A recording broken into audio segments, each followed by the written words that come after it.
Hello sopite ho India gam Gujarat Ahmedabad khopi a hui kong pu ke na chung chang official report masa chu mizo se he theidin 11 July jan chun anata alangun ahin hichi report chun mizo se anasulung na the in adi a India mi te hichi report chung chang achun koima analung kimpun ahi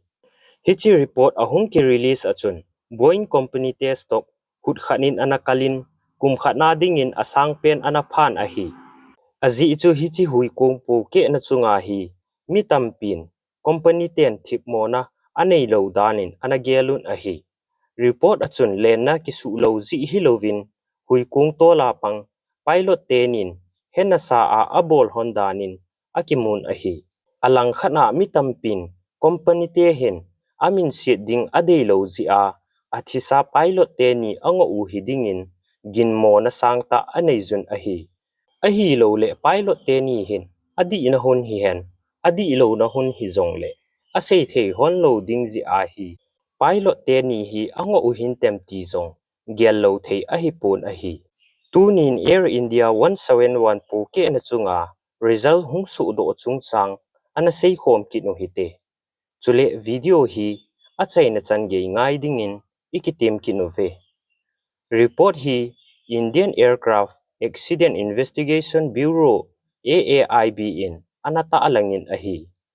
12 June 2025 ni khun jinglam nidan som la khatle minute som la sagi donin Air India 1712 Delhi apat Ahmedabad Airport zona anakipat do ahin Air India 1712 Ahmedabad Airport Bay number 34 a kinga ahi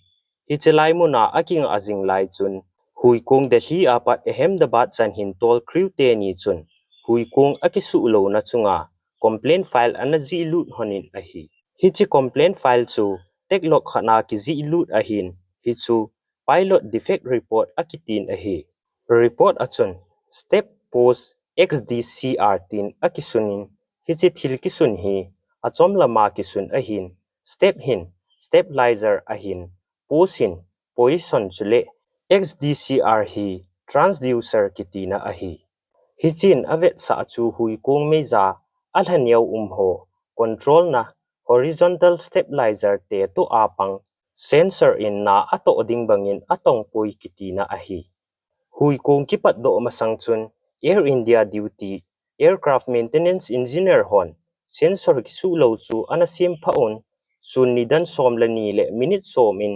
hui kong chu akisim namun bay number 34 apat anatol do tawin ahi Air India 171 tolding pilot te ni hi ani gel hona Mumbai base ahi honin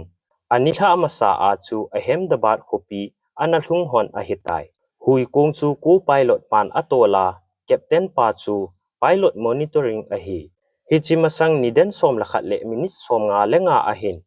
crew te ni pre-flight breathalyzer zong test anabol hona anapas hon ahi hichu pilot te ni hin zu adon hon ham akham le akham hon lo hetchin nadinga test anabolu ahi CCTV a kon ki modung zui chun sun nidan som lani le minute som thum lenga a boarding gate na analut hon ahi hui kong kipat do ding ko na hi hui kong thau agi dan ke ji sang som nga le sang li le zani ahin take off with lak ni le sang som le sang thum le zali le khat ahi hichi preliminary report dung chui chun hui kong hi pungkhat minute som thum le ge le second som thum le ko a anakipat do ahin akipat do zo second phabib zowa len na hi anaboi pai ahitai kiging lovin engine 1 le 2 fuel cut off switch to run position apat cut off position in ana umin ahi hichi fuel cut off switch akona hi hui kong engine te ni thau supply ki bolzi ahin off ahi a ahi le engine chu off hiding tina ahi hui kong engine te ni hin fuel cut off switch achomchi anei hon ahin report dung zui chun second ni sunga ani a ki off ahi hiji a hi hui kong hin airport thopal ahial masanga khelapan ahitai hui kong engine ani a afiel zowa hi ahi ha alo nadinga pilot te ni hin ram air turbine deploy anabol hon ahin hui kong akepa do til ahi zi chun anazo pon ahi engine te ni off a hi zo chun pilot khat pa chun aloi pa koma why did you cut off switch to ipibola off na ball hamtin adongin a hi le khat pan ken ka ball poitin adon bunin a hi report chun pilot te ni ke hona hilai ka abo chu anata adaun adang ipi asei be hon ham report chun kitchen ta in anata ado povin chuzong le pilot te ni la a kuipen chun thudo chu aniza kuipen chun adon but hamzong ana sei povin a hi pilot te ni ke hona nyau khat bo ke koi a hi zi hin koima analung kim put a hi lo le pilot khat zo hin hena sa a off a ball ham a hi lo le hoi ta a akivet kol lo zia fuel cut off switch chu see a hi dem hui kung engine off a hi zo second som zowa pilot pan switch chu off a pat on ana ballin hi chun engine khat pa start ana hitan khat zo pa start ana hi zo tapun a hi pung khat minute som thum le ku le second nga in pilot pan air traffic control ho mayday report thumve anapin signal anamang tan a hi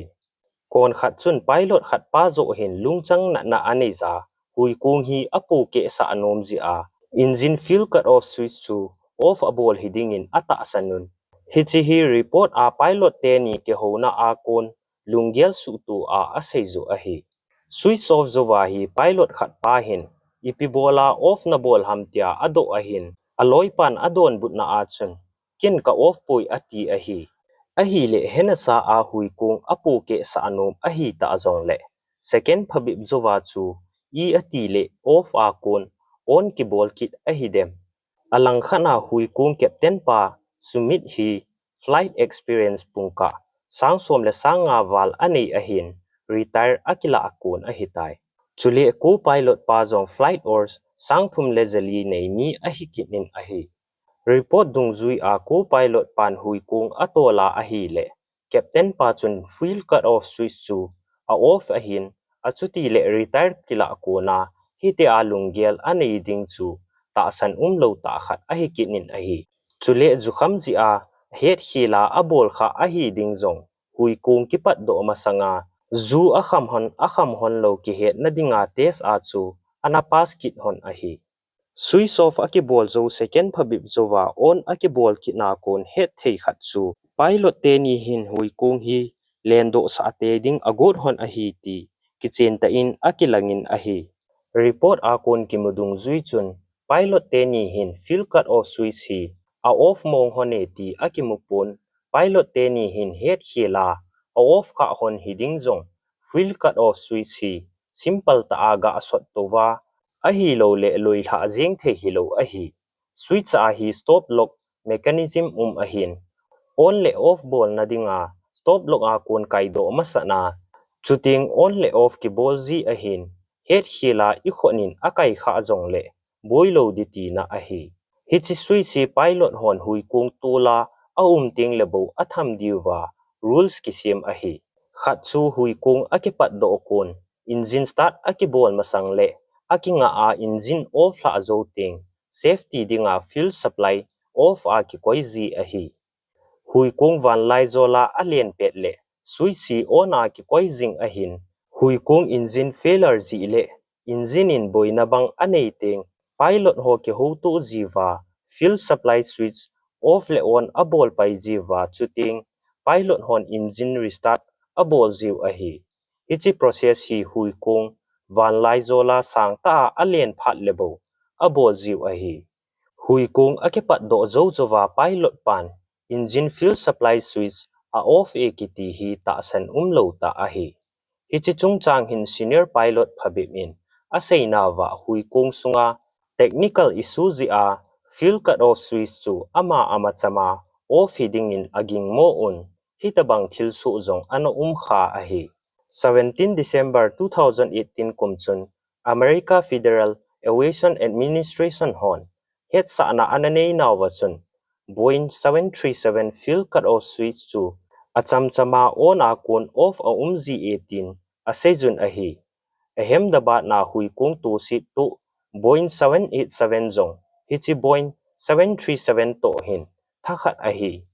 FAA hon Boeing hui kung mangcha company zo se hichi switch check ding in thupi ananei jun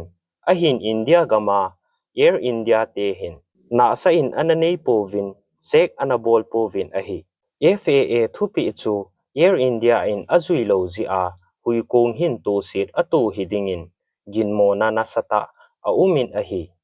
Air India 7872 sit na chunga report kimu achun pilot te ni ke ho na line khat bo ahin so un pilot te ni thimo achanun ahi pilot te ni hin chima sanga hi ipi asei hona azova ipi asei be honham ti hi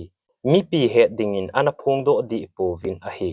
hui kung to si na report chunga airline pilot association hon AAIB ho koma alung kim lo naw anaphung do un ahi Director General of Indian Air Force for Inspection and Safety to Air Marshal Sanjeev Kapoor in asay na achun fuel supply cut off switch hi ani a second khat sunga koiman off abol man loading ahi tin asejin ahi aman asay be na achun hui kung akipat do zowa chu engine te ni ani a fela hiji a chu pu ke hiding ahi tin asejin ahi